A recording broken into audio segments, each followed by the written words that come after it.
I still remember the exact second my parents decided I no longer belonged in my grandparents' house. They didn't yell. They didn't hesitate. They smiled. My sister stood between them confident, already measuring the rooms with her eyes. "We fixed the paperwork," she said lightly. "The house is mine now. You're out by Friday." Before we find out who really owns the house, drop a comment and let me know where you're listening from and what time it is for you right now. I'd love to know who's part of our community. My name is Haley, and for 25 years, I have been the ghost in the walls of my own family. You know the type. I'm the one who makes sure the coffee is brewed before anyone else wakes up. I'm the one who remembers the birthdays, drives the relatives to the airport, and quietly fixes the things that break. I am the structure that holds the family together, but I am never the one living in the rooms. That role belongs to Savannah. Savannah is my younger sister, an aspiring influencer who treats life like a set design for her social media feed. Growing up, the dynamic was clear. Savannah was the art, I was the frame. She was the one my parents, Angela and Jeffrey, showed off at dinner parties. I was the one they relied on to clean up after the party ended. It wasn't hatred, exactly. It was something colder. It was utility. I was useful, and useful things are rarely loved. They are used until they break, and then they are replaced. The cabin on Lake George was the only place where that equation didn't apply. It was a historic cedar structure that smelled of damp wood and fresh water, sitting at the end of a long gravel driveway. My grandmother, Eleanor, had left it to the family in spirit, but in reality, it had been abandoned to rot. The roof leaked. The dock was sinking. The massive stone fireplace was choked with soot. My parents didn't want to touch it because fixing it required work, and Savannah wouldn't go near it because there was no Wi-Fi. So, I took it. For the last 4 years, every weekend, every holiday, and every spare dollar of my landscape architect's salary went into that cabin. I sanded the original heart pine floors on my hands and knees until my fingers bled. I replaced the rotted cedar shakes on the roof in the middle of July heat. I rebuilt the dock, plank by plank, so that it stretched out perfectly into the mist of the lake. I didn't just restore the house, I poured my soul into the foundation. It was the only place in the world where I wasn't invisible. It was my sweat equity. It was mine. But here is the thing about being the invisible child. You assume that if you work hard enough, if you are good enough, eventually they will see you. You think your labor is a down payment on their love. But that is the invisible chain of the survivor. You are chained to the hope that one day, your usefulness will be exchanged for affection. It never is. To them, my labor wasn't an investment. It was just maintenance for an asset they hadn't decided to cash in yet. I should have seen it coming. As soon as the renovations were finished, as soon as the Wi-Fi was installed and the rustic aesthetic became trendy again, the visits started. Savannah would show up with a ring light and 3 changes of clothes, taking photos in the kitchen I had tiled. My mother would walk through the living room, touching the furniture I had refinished, nodding with a calculating look in her eye. They weren't looking at my home. They were looking at real estate. They were looking at a graduation gift for the golden child. And I was just the squatter who had kept it warm for them. 3 weeks before the deadline, I was in the mudroom, scraping mud off my work boots, when I heard my father's voice drifting from the kitchen. He wasn't using his dad voice. He was using his business voice, the one he used when he was closing a deal he knew he was winning. "Market value is sitting right at 1.8 million, Jeffrey said. I froze, my hand hovering over a lace. But we aren't selling. Not yet. We're thinking of gifting it to Savannah. It's perfect for her brand. Historic, rustic, you know the vibe. Plus, it's move-in ready. We've had a caretaker on it for 4 years. A caretaker. That was what I was to him. Not a daughter. Not an architect. A caretaker. A temporary employee who worked for free until the asset was ready for the real owner. In that moment, the last thread of hope I had been holding on to, the hope that they respected me, even a little, snapped. But I didn't storm into the kitchen. I didn't throw my boots. I didn't cry. Tears are for people who think they can negotiate for mercy. I knew better. You don't negotiate with people who don't see you. You outmaneuver them.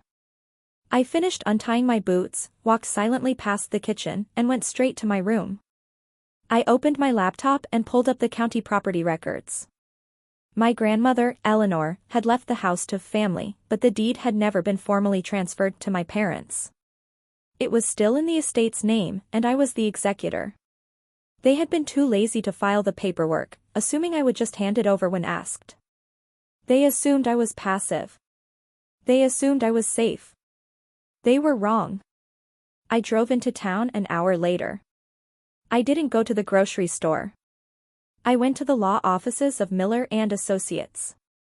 I sat across from a lawyer named David, a man who had known my grandmother for 30 years. I laid out the situation with the precision of a landscape architect planning a retaining wall. I didn't talk about feelings. I talked about assets, liabilities, and protection. I want to move the property into an irrevocable trust, I told him. Today. David looked at me over his glasses. Irrevocable means exactly that, Haley. You can't undo it. Your parents can't undo it. It removes the property from the estate entirely. It becomes a fortress. That's exactly what I need, I said. A silent fortress.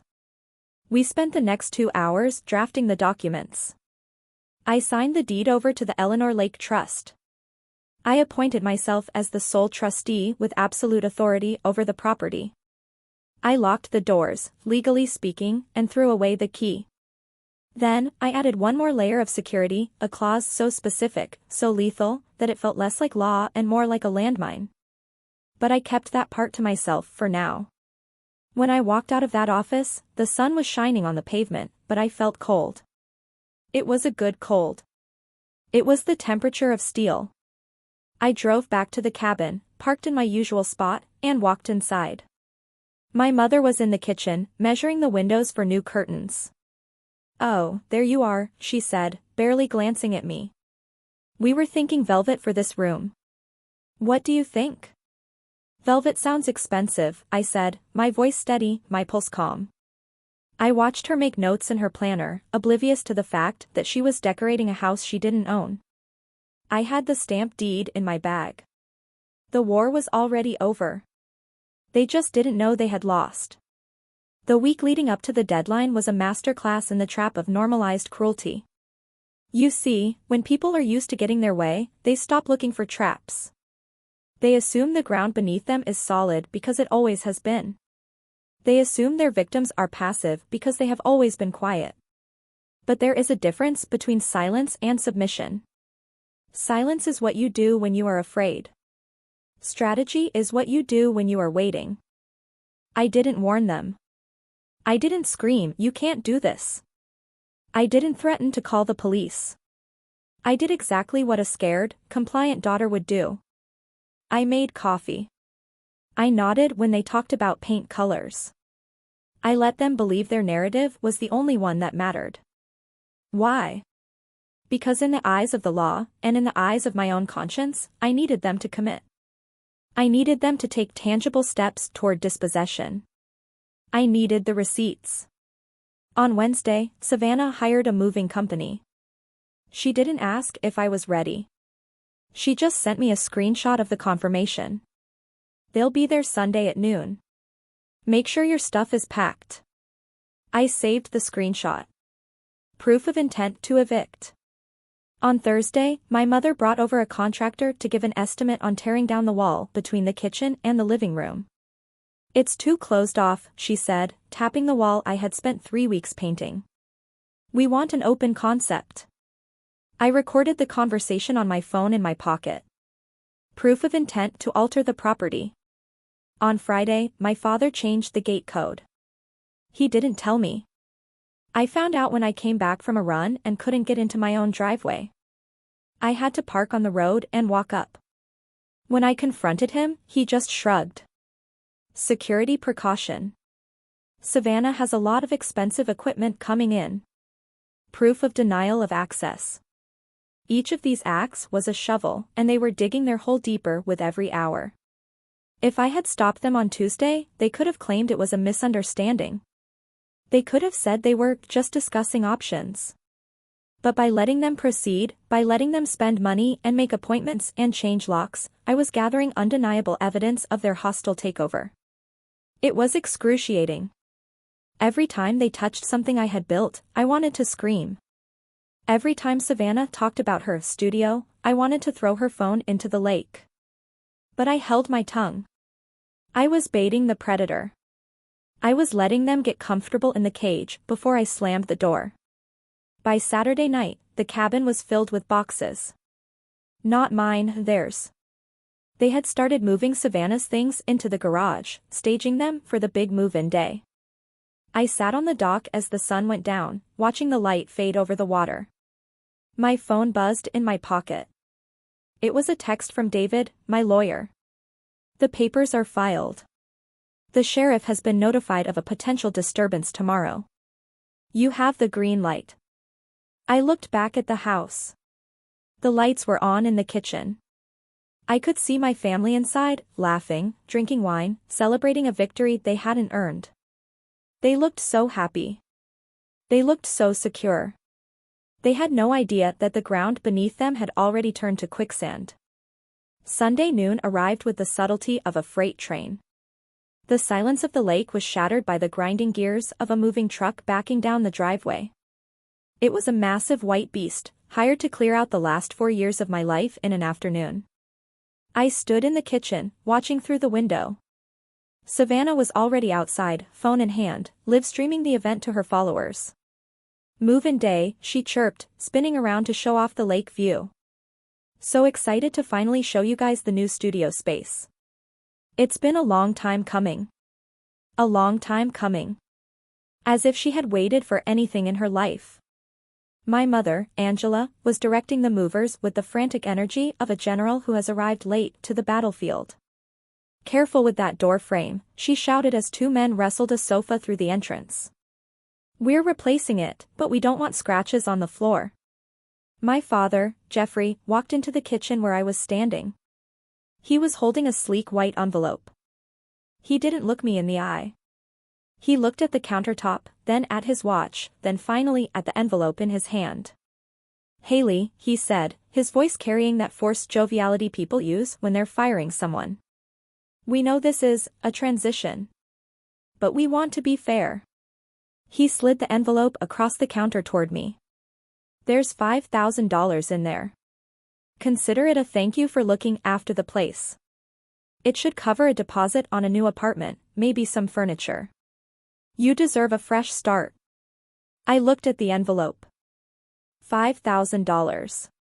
That wouldn't even cover the cost of the lumber I had used to rebuild the dock. It was an insult wrapped in a bribe. It was severance for a daughter they were terminating. You think $5,000 covers 4 years of labor? I asked, my voice quiet. He sighed, the mask of generosity slipping. Don't make this difficult, Haley. You lived here rent-free. Most landlords wouldn't be this generous. Savannah needs the space. She's building a brand. You can work from anywhere. There it was. The hierarchy laid bare. Savannah's a brand was more important than my home. Her potential was worth displacing my reality. I'm not leaving, Dad, I said. He laughed, a short, sharp bark. The movers are here, Haley. Your stuff goes on the truck, or it goes on the lawn. Those are your options. You have 1 hour. He turned and walked out, confident that the conversation was over. I picked up the envelope, not to keep it, but to move it out of the way. I placed it on the counter next to my own stack of papers, the ones inside the red leather binder. Outside, the noise grew louder. Savannah was directing the movers toward my bedroom. That room has the best light, she was saying. Clear everything out. I want the walls painted white by tomorrow. I walked out onto the porch. The movers paused, looking from me to my parents, sensing the tension. My mother waved them on. Keep going. We're on a schedule. But they didn't move. Because pulling into the driveway, lights flashing silently in the midday sun, was a sheriff's cruiser. My father smirked. Well, he said, crossing his arms. I didn't think I'd have to call them, but if you're going to be stubborn. He thought he had summoned the law to enforce his will. He thought the uniform was there for him. The cruiser door opened, and Deputy Mark stepped out. I knew Mark. We had gone to high school together. He adjusted his belt and walked up the driveway, his face impassive. He didn't look at me. He walked straight past me, straight past Savannah and her phone, and stopped in front of my father. Jeffrey Miller? Mark asked. Yes, my father said, stepping forward, his chest puffed out. Officer, I'm glad you're here. We have a trespassing situation. My daughter refuses to vacate the premises, and we have movers trying to work. Mark didn't blink. I'm not here for an eviction, sir. I'm here to serve a cease and desist order for criminal trespassing and attempted fraud. The silence that followed was absolute. Even the birds seemed to stop singing. Excuse me, my father sputtered. This is my house. I'm the owner. Actually, sir, Mark said, pulling a document from his clipboard. According to county records updated 3 weeks ago, you are not the owner. And you haven't been for a long time. Not the owner, my father repeated, the color draining from his face until he looked like a sheet of paper. That's impossible. We're the heirs. We control the estate. You controlled the estate, I corrected, stepping forward. I was holding the red leather binder against my chest like a shield. It was heavy, substantial, the physical embodiment of my 4 years of silence. Past tense. I walked down the porch steps. The movers backed away, sensing that the power dynamic had just shifted violently. I opened the binder.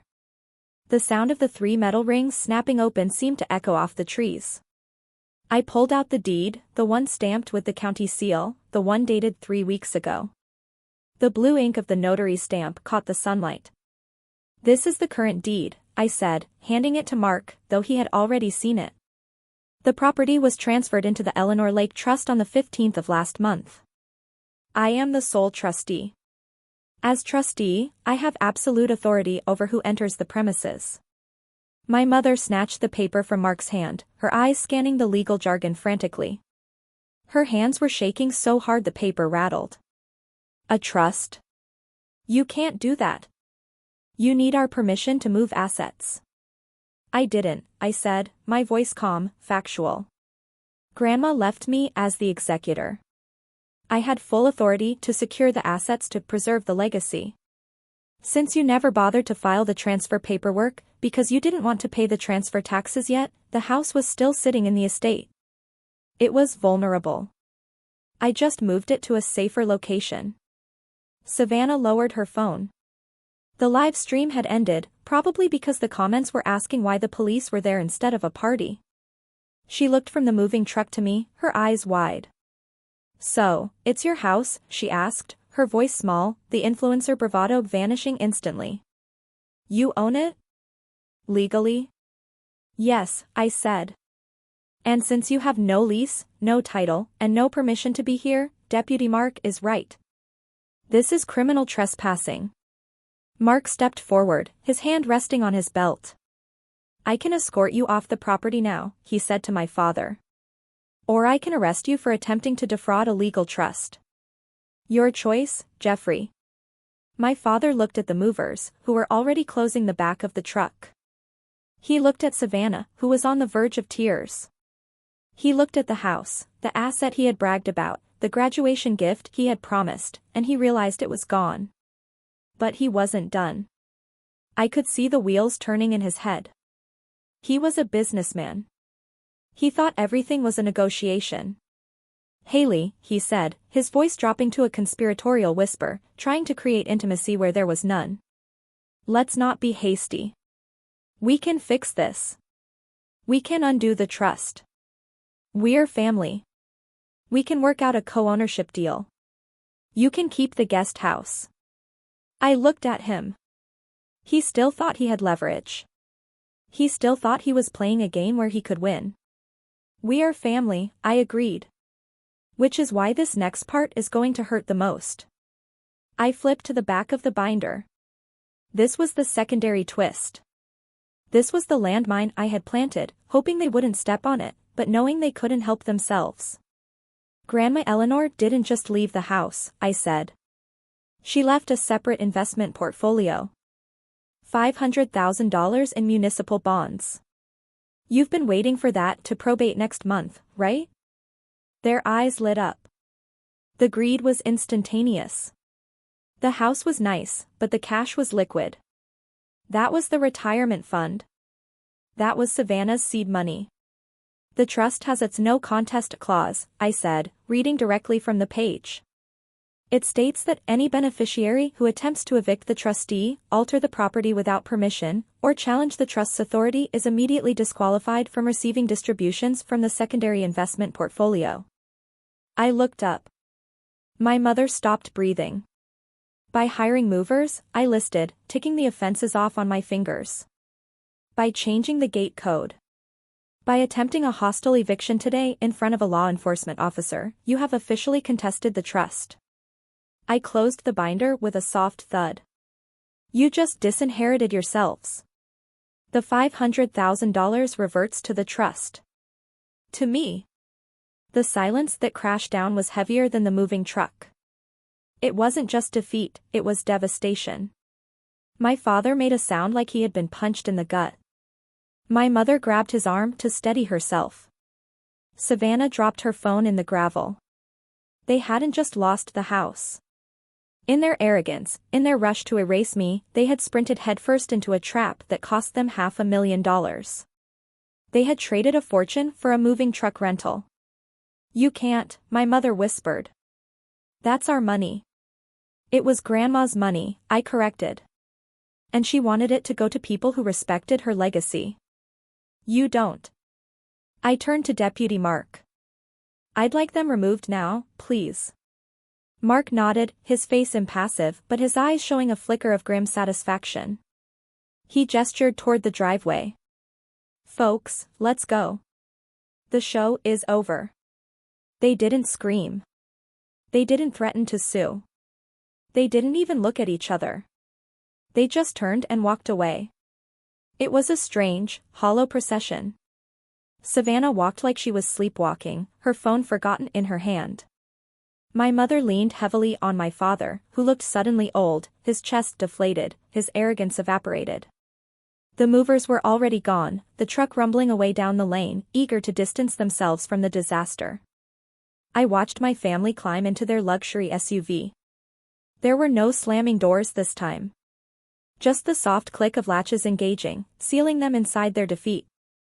They drove away slowly, tires crunching on the gravel, disappearing around the bend of the pines without looking back. I waited until the sound of their engine faded completely. Then I thanked Mark, shook his hand, and watched his cruiser retreat down the drive. Finally, I was alone. I walked down to the dock I had rebuilt with my own hands. I sat on the edge, dangling my boots over the water, listening to the gentle lap of Lake George against the pilings. The mist was starting to roll in, cool and clean. I thought about why they hadn't fought back at the end. Why they hadn't yelled. It wasn't just shock. It was the collapse of a false image. You see, for people like Angela and Jeffrey, losing money is painful, but losing control is catastrophic. They had built their entire reality on the premise that they were the protagonists, the winners, the owners, the benevolent rulers, and I was merely a supporting character. A prop. When I flipped the script, when I proved that I was the architect of my own fate and the legal owner of their desires, their brains couldn't process it. It was a narcissistic injury so deep it severed their connection to reality. They couldn't scream because they no longer understood the world they were standing in. They were broken by the cognitive dissonance of being beaten by the useless daughter. I took a deep breath, filling my lungs with the scent of cedar and fresh water. I didn't feel giddy. I didn't feel triumphant. I felt heavy, anchored, and safe. For the first time in 25 years, I wasn't waiting for the other shoe to drop. I wasn't waiting to be evicted, replaced, or erased. The lake stretched out before me, vast and indifferent and beautiful. The house behind me stood silent and strong. It wasn't a fortress anymore.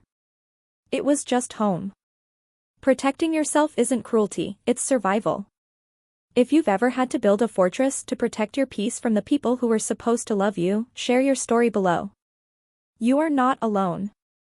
Subscribe for more stories of justice.